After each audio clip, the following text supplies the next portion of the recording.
Hello, you are listening to an episode of Trade Talks, a podcast about the economics of trade policy. I'm Sumaya Keynes, a writer for The Economist. And I'm Chad Bown, a senior fellow with the Peterson Institute for International Economics. Here's President Joe Biden about 6 months ago.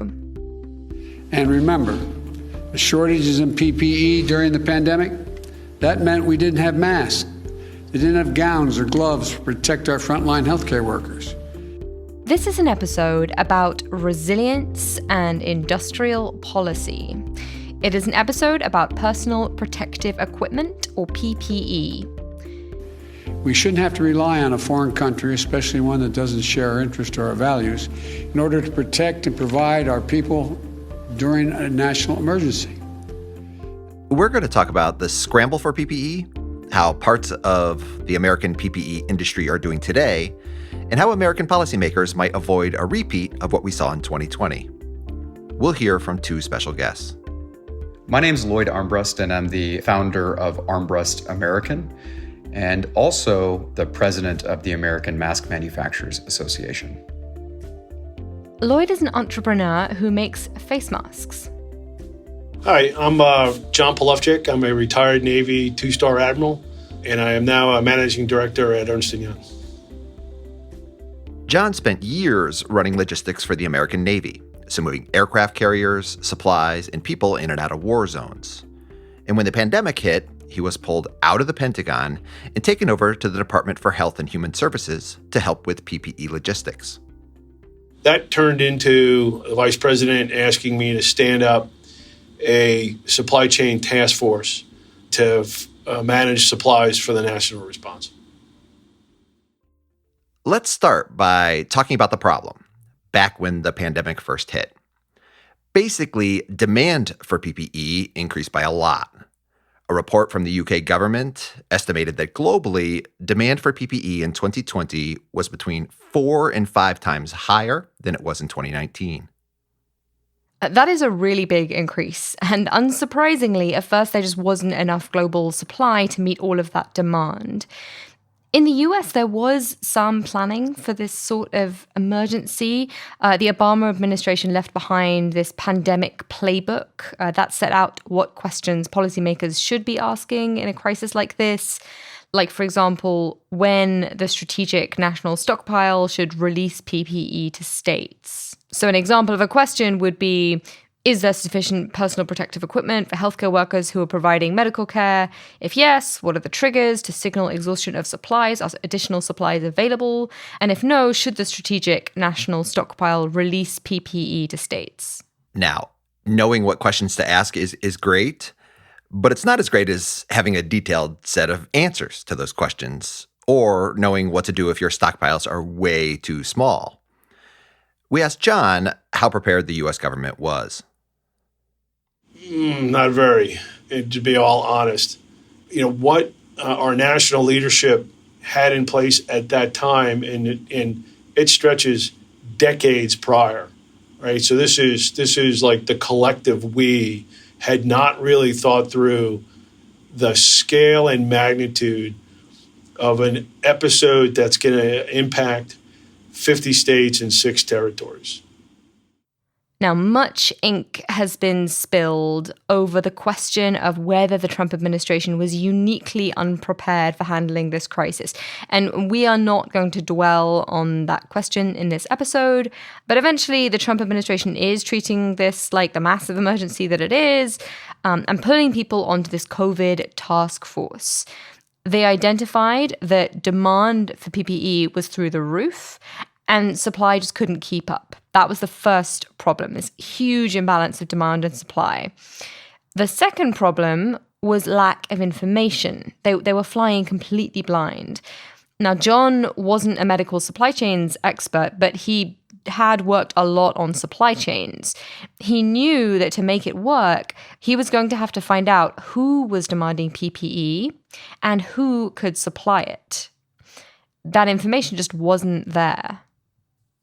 The federal government, unless they have what I will call privity of contract with a vendor, really does not have a mechanism to see the commercial supply chain. There's commerce surveys. There's trade information, so you can see what overall flows are. But it's not like any of that is real-time information. And so the feds lacked a what I will call an end-to-end visibility solution for, in this case, we're talking about medical supplies. It is actually really unusual that America has so little information on domestic production. In the EU, for example, you do have trade getting recorded as it goes between the member states, so it's easier to identify quickly where production is actually taking place. Or in China, there's lots of state-owned enterprises who can share information with the government quickly. I guess I should interject here and point out that borders and state intervention, they do lead to great data, and that is lovely for economists, but they do have some negative effects. Just to point that out. But going back to the US, so one way the government could have had information on supply was if they had agreed with companies in advance that these companies should have spare capacity to make stuff in an emergency. So when the DoD, when the Department of Defense agrees military contracts, it includes these things called surge contracts, which say that a company must be able to supply extra stuff with super fast delivery times if there was a war or some kind of emergency. But those surge contracts weren't in place here. The federal government didn't really have supplies. They were distributed. They didn't have anything on order.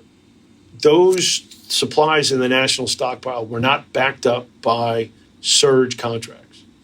They really were not backed up by surge contracts because we didn't make anything in America. That is a bit of a generalization. There was some production of N95 masks in the United States, but imports were serving a lot of demand. A surgical mask, a nitrile rubber glove, a isolation gown. Those products, and I'll talk about N95s in a moment, but those types of products, we were essentially wholly reliant on Asia. So I stepped into a situation where we had very little supplies to start with. The industry itself was built on just in time. Hospitals didn't have inventory. States didn't have pandemic inventories, so to speak. They had a little bit, but not much. There weren't what I would call echelons of supply, and you certainly weren't backed up by a manufacturing capacity that you could surge. One of my lessons learned is you can't surge zero. In most cases, we had zero. We made about 500 million nitrile gloves in America pre-pandemic. We were using 1.8 billion a week. 500 million a year manufacturing is not like you're just going to put on another shift and make more gloves. That scale of magnitude didn't work. And so really, there were a lot of we didn't have, there wasn't in this process. So what about those N95 masks then? The only piece of goodness, and I will say, which helped me bide some time, was that the Department of Defense had approximately 50 million N95 masks in a program that they call a War Stopper program, where they're both in federal and commercial warehouses. It's a shelf life management tool that allows the commercial industry to rotate stock and keep everything fresh. They had 50 million N95s. The only other saving grace was that 3M, Honeywell, Owens & Minor, etc., we did produce some N95 masks in America. And so one of the first things that the DPA was used was to surge and build more of what we were already making in America, which was N95 masks.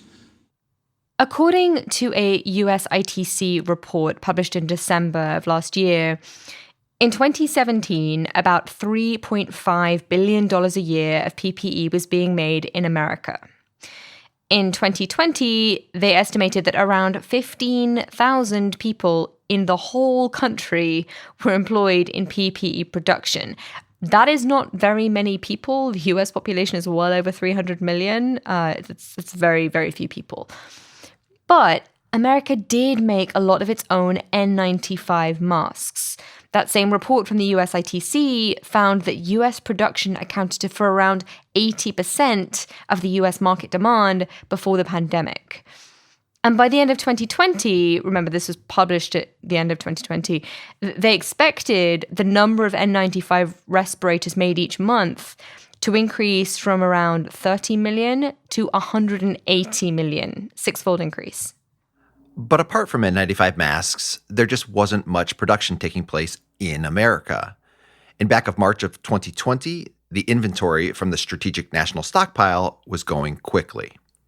Ramping up production and installing new capacity was going to take time people just didn't have. Something else was going to have to make up the gap between that skyrocketing demand and the temporary limits to domestic production, and that was trade. So there's this global scramble for PPE going on, and the Trump administration started something called Project Airbridge, where it tried to grease the wheels of trade. It paid for the flights of private sector providers of PPE on the condition that they would sell half of their supplies to COVID hotspots. John was part of that effort, which mostly delivered gloves, around 937 million of them. That's about half a week's supply of gloves, if you accept John's figure of 1.8 billion gloves being used a week. Now, this program, Project Airbridge, was pretty flashy. It did attract some criticism. It cost $91 million and it wasn't the most transparent of government projects. There wasn't much information on what was being delivered where. But, every little bit of extra supply helps. More generally, everyone was trying to fly stuff in. Normally, this PPE is just too low a value to bother to ship by plane. But in the pandemic, no one could wait the 30 days or so for the masks or gloves to get there by a container ship.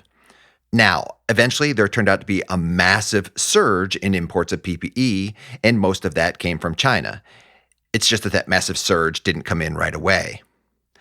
Before the pandemic, China had accounted for over half of the world's exports of PPE, and the U.S. was its biggest customer. I went back and looked at the data, and from January through March of 2020, this is the beginning stages of the pandemic, China just didn't export much PPE to anyone as it dealt with the COVID-19 outbreak at home. But starting in April, China's exports of PPE, especially to the U.S., just exploded. And over the rest of 2020, China sent the United States 75% more masks and respirators than it did in 2019, and it exported nearly 3 times the amount of protective garments. Now, remember I said before the pandemic, domestic production in the US was around 30 million N95 masks, and that rose to around 180 million through the pandemic. Well, between July and September of 2020, the US was importing over 500 million respirators a month. Most of those came from China. And it's not like all of this went smoothly. People were trying to outbid each other. There was one crazy story where a shipment of 400,000 masks at a Thai airport that had been bound for Germany suddenly disappeared and got diverted to the US. The German government accused the Trump administration of modern piracy, saying that the global market for PPE was like the Wild West. And, even for the people who got their hands on PPE, prices rose a lot. At their peak, Chinese masks and respirators coming into the US were nearly 800% more expensive than they had been before the pandemic. Protective garments were around 400% more expensive than usual. And, another unintended consequence is that a bunch of people obviously saw these price increases and thought, hey, what a great time to start my fake mask business. So imports rose a lot starting in April of 2020, especially from China. And for most products, the U.S. just wasn't able to increase imports from any other source. Stepping back, it's clear that eventually the imports of PPE the U.S. received from China during the pandemic saved thousands and thousands of American lives. So this is an emergency. The US is desperately trying to get its hands on whatever PPE it can from overseas and also domestically. And in April, it invokes the Defense Production Act, or the DPA. Now, people may have heard of this because it's the law that they used to restrict exports. We'll get to that in a minute. But it was also used to get more imports. So what happens here is the U.S. government used export restrictions, or the threat of them at least, as a source of leverage. The government couldn't get the stuff it wanted, and it decided not to play nice. It tries to force 3M, a U.S. headquartered multinational company, to send N95 respirators that it's making in its plants in other countries around the world to sell more of those into the U.S. Here's John. Hey, look, 3M's a global company. You can imagine they had lots of pressures coming from global partners, let alone pressures from inside China to keep that production in for the Chinese. But in the end, we were able to use the Defense Production Act and get a allocation out of all of their production across the globe into the United States. But it was not a simple process. Just to give a sort of definition here, the DPA is this law that says, yeah, those contracts you have are nice, they're nice, we don't care. The government gets priority, go. And on Friday, April the 3rd, 3M issued a pretty unusual press release. Here's the first part. In the course of our collaboration with the administration this past weekend, the administration requested that 3M increase the amount of respirators we currently import from our overseas operations into the U.S. We appreciate the assistance of the administration to do exactly that. For example, earlier this week, we secured approval from China to export to the U.S. 10 million N95 respirators manufactured by 3M in China. What's so extraordinary here is that the U.S. government is trying to yank production from other countries into the United States. I don't even know if that's legally covered under the DPA. But whether the law gave that authority might not have mattered so much in the moment because the administration had leverage. Here's the second part of that 3M press release. The administration also requested that 3M cease exporting respirators that we currently manufacture in the United States to the Canadian and Latin American markets. There are, however, significant humanitarian implications of ceasing respirator supplies to healthcare workers in Canada and Latin America, where we are a critical supplier of respirators. In addition, ceasing all export of respirators produced in the United States would likely cause other countries to retaliate and do the same, as some have already done. If that were to occur, the net number of respirators being made available to the United States would actually decrease. That is the opposite of what we in the administration, on behalf of the American people, both seek. Now, I have a clear memory of being contacted by the Canadians at this point who saw this and who became really worried that suddenly they were going to get shut off from American-produced supplies of PPE. John helped draft the export restrictions that the U.S. government ultimately imposed. Eventually, Canada and Mexico did get carved out, but not in the first version of the regulation. I asked John if he remembered that part about Canada and Mexico. The first version may not had Canada and Mexico, and that issue did come down, and we had another discussion and approval to modify it for Canada and Mexico. Now that you say that, and maybe think through it, I seem to remember that there was an issue that we had to go reframe. I mean, I took away from John's response that it wasn't the most kind of important thing that he remembers about that particular episode. I think the message here is, sorry, trade nerds, domestic policymakers in a crisis do not care that much about you. I think that's right. In my experience, at least, this is pretty standard fare in policymaking. Us trade nerds think that the trade people within governments are running the show, but really they're just not. It's really regulators, in this case like John, who are the ones that make the decisions. If the trade people in government are tracking things closely, then they might be able to get themselves invited to the meeting, make their case, and have the ultimate policy reflect trade rules. But in an emergency like this, no way. Just finishing this little episode with the DPA, essentially the US government was saying, look, give us more masks or we're really going to mess up your ability to meet your contracts, you being, 3M in this case. And so 3M ultimately agreed to send 167 million masks to the US from its plants in China over April, May, and June. And on that export controls part of the DPA, despite those export restrictions, the U.S. actually increased its exports to Canada as well as to the rest of the world of this PPE over the rest of 2020. Now, the fact that U.S. PPE exports went up doesn't actually tell us all that much. And that's just because we don't have a really good estimate of how big demand was in the U.S., Canada, or the rest of the world during this period. And you need those things to figure out how big exports would have been without those export restrictions actually being in place. On those export controls announced in April, the initial US government announcement said that the limits on respirators and gloves would only be in place for 120 days or until August. We asked John how often those restrictions were reviewed. It was a frequency of weeks, which may be a little bit more than a month. And it was about where are we for U.S. production? What did we grow our production to meet what we thought was national demand? Where were we also to recreating a national stockpile?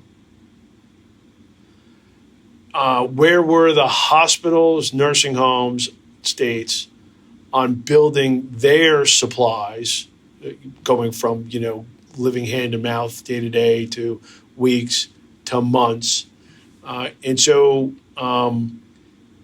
that process took time. And so I do not think we loosened any of those restrictions until like the fall going into the winter. It took a long time for those export restrictions to ultimately be lifted. In April 2020, when things first started, the only products on the export restriction list were respirators, masks, and hospital gloves. Beginning in August, they also started restricting hospital gowns.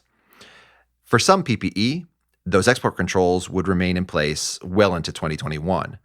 Restrictions on N95 masks were only lifted on June 11th of this year. In this emergency, everyone scrambled, and that scramble really was not fun. And attention to domestic supply increased. In August of 2020, the Canadian government, for example, announced subsidies for its own 3M plant in Ontario to make N95 respirators. They had identified that they were vulnerable to the US threatening to cut off exports, and so they wanted to cultivate their own domestic supply. In the US, the government was also very interested in cultivating domestic production. They used the DPA to build capacity. Here's John.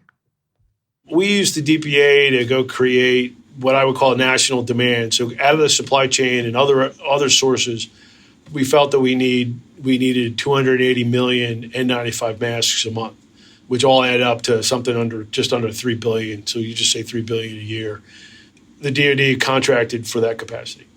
We needed 400 million isolation gowns a month. And so we went off and used the DPA for that. It was a systematic work at it. To the point, the task force is kind of still there. The processes and the policies and who's doing the work, they are now still making awards using the Defense Production Act for nitrile glove manufacturing. Really the hardest nut to crack because there was zero manufacturing. We didn't make any nitrile rubber to go in for the nitrile gloves. So there was a whole industry that had to be created, sized, etc. A systematic process. I think by the time we got into the fall, we were making mostly national demand in a lot of line items for our medical providers. This is industrial policy. The federal government paid companies to add capacity to make PPE, and not just the final N95 respirators, but also the inputs like melt-blown fiber and the filters that companies like 3M and Honeywell that they need to make those respirators in the first place.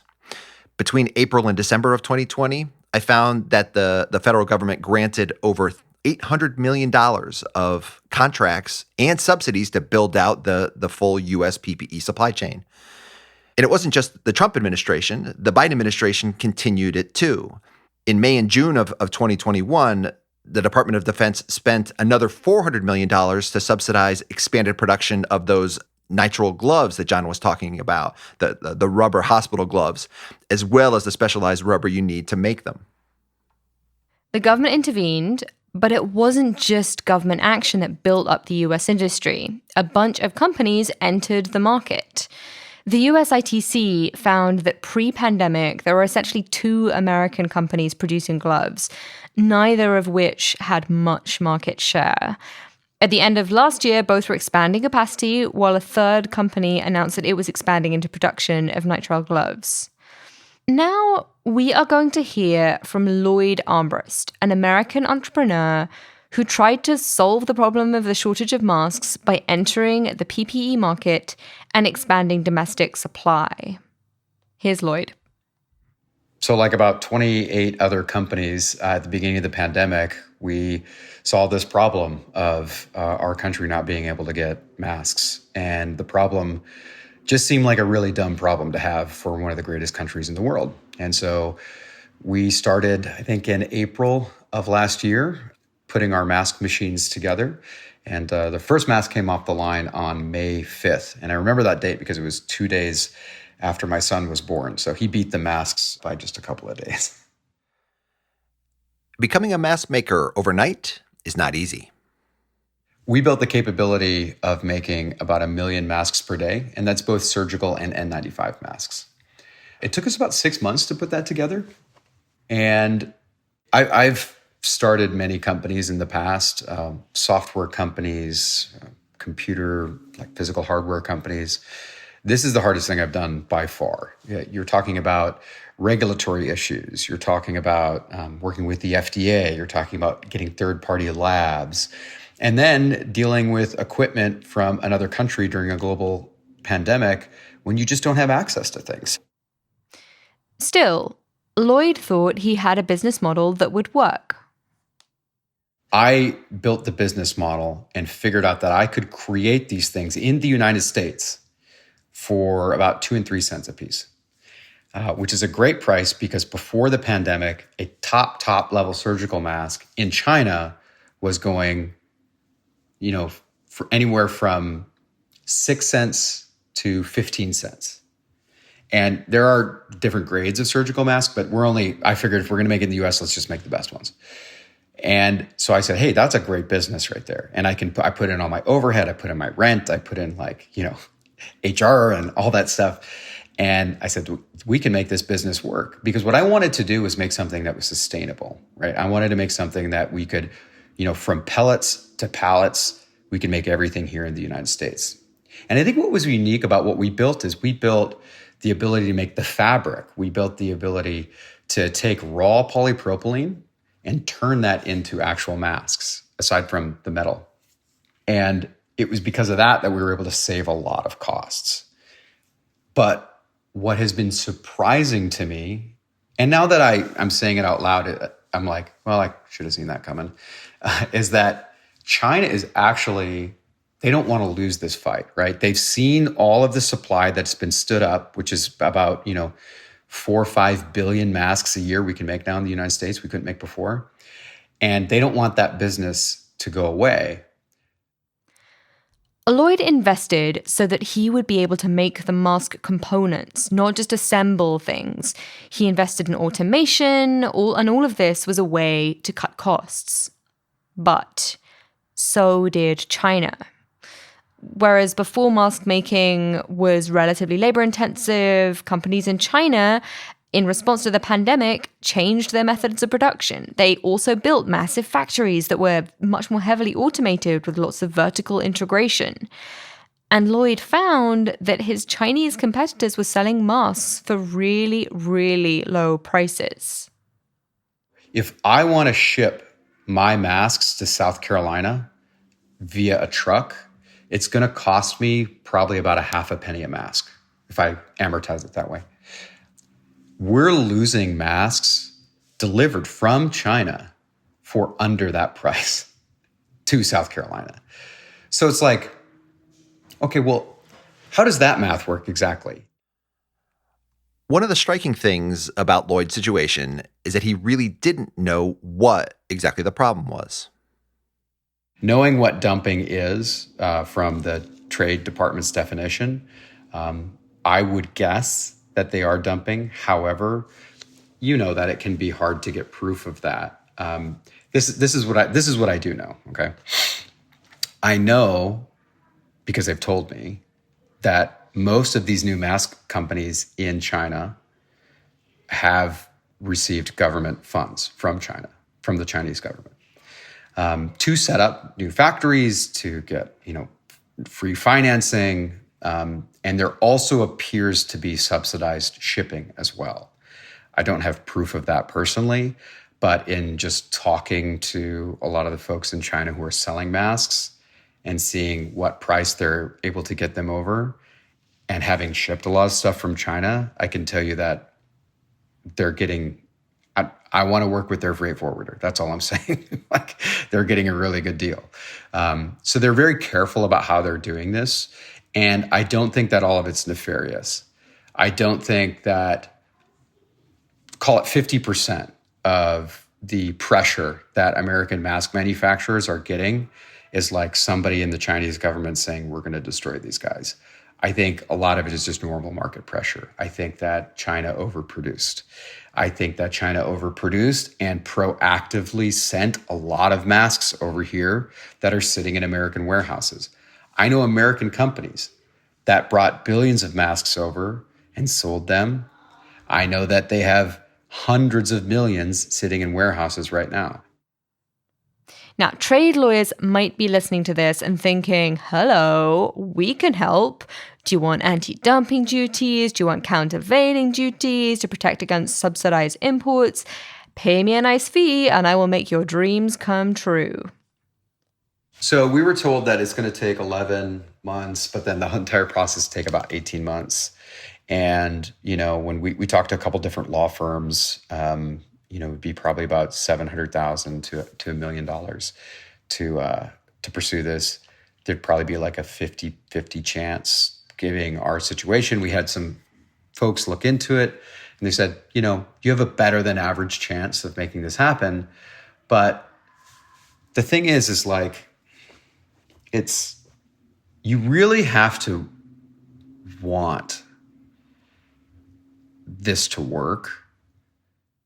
We asked Lloyd whether he thought anti-dumping duties were a serious option for either him or the American Mask Manufacturers Association, the AMMA. If we really wanted the anti-dumping duties to happen, it would have to be something that would be the focus of probably me personally and several other members of the AMMA for the next year. And it's really hard as an entrepreneur to want to focus on basically something that's admitting failure for that long period of time. Because what you're saying is there is an entire government that is working against my business, and I need my government to come in and do something about it. Well, I'm an entrepreneur. I want to build stuff that people want. I don't want to be in a business that is two governments fighting over each other. That's not interesting to me. I understand there are plenty of business people that they want to do that, and that's not me. And so when we looked at the options, it was like, look, you got to spend all this money, which is fine. And then you have a 50-50 chance of basically getting a prize, which is really just everyone also being mad at you too. Because keep in mind, if you have a tariff on all of these different businesses, then all of these importers, like the people that are our customers who are buying from these companies, are now going to be mad at us for doing this thing, right? And so it's like we really can't win. Now, John is no longer working for the U.S. government, but he also sees that all the domestic mask making capacity built up through the pandemic might not be sustainable. Here's where we are. China has brought in a bunch of masks. Let's just take surgical masks. We had at one point 60 some odd, 78 mask manufacturers during the pandemic. Folks that found capital, used their own, figured out a way to glom onto machines and make masks. It's about a couple of cents a mask. China's selling surgical masks for $3 for a penny, right? And so not competing with that. And so a lot of these mask manufacturers have collectively, I think they have 200 to 300 million masks on the shelf with no buyers. And so that's not a business that's going to sit around for a while. There is an important question here. Economically, if you're thinking only about the short term, it may not make sense for these American PPE producers to be in business outside of a pandemic. But what if a crisis like this hits again? I think that there's lots to do to figure out from the federal standpoint, what capacity do we want to keep? How to make it competitive across the globe.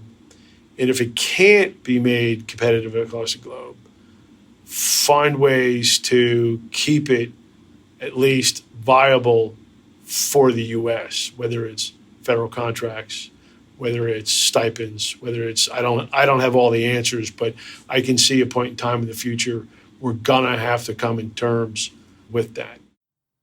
The alternative to having spare capacity or production capacity that can be shifted really quickly into PPE manufacturing is having massive stockpiles. Or maybe that capacity and the stockpiles are complements. We have to have a bigger, viable national stockpile. We have to have states with some things. We have to have the hospitals that have responsibilities to have supplies on hand. That whole ecosystem needs to be backed up by an amount of U.S. production that can be surged and contracts in place to surge it. And so we were working towards having a 90-day ecosystem, state stockpiles, hospital stockpiles, national stockpile, about 90 to 120 days to allow us to start. Even if plants were sitting idle and you were paying, the federal government was paying to keep that production capacity, you'd have 120 days to figure out how to turn it on and make items, right? That's at a bare minimum, right? There's the in-between as well of a viable U.S. industrial base that's producing medical supplies, that the national stockpile is being rotated through a demand pattern within hospitals and nursing homes so it stays fresh. I mean, look, you got 480 million N95 masks now in the national stockpile, all bought about the same time within the last year, all going to expire 5 years from now.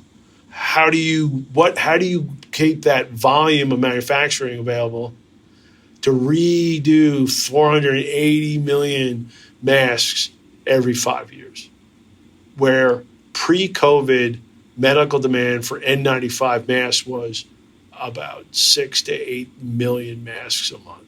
Not pre-COVID demand is not going to allow you to use and re-shelf life those things. So there are some significant challenges in front of us. The USITC report outlined some other factors affecting U.S. production of PPE, including making it easier for companies to enter the market if another crisis hits. For N95 masks, there were issues about the time and cost it took for new companies to start producing. As Lloyd mentioned, getting all the right equipment is really, really expensive. For surgical masks, an issue was the time and cost to then also getting regulatory approval. And during the pandemic, some companies trying to enter the market for hospital gowns really struggled to understand the FDA standards. The other worry, though, for these companies involves the size of long-term demand. As a government, you could do things today to keep that domestic capacity going, like giving special preferences to domestic manufacturers through government procurement. So Buy America type stuff. The downside of all that is cost. American healthcare already isn't known for being particularly cheap, and maintaining idle capacity can be really expensive. It also may not be as reliable as capacity that's in continual use.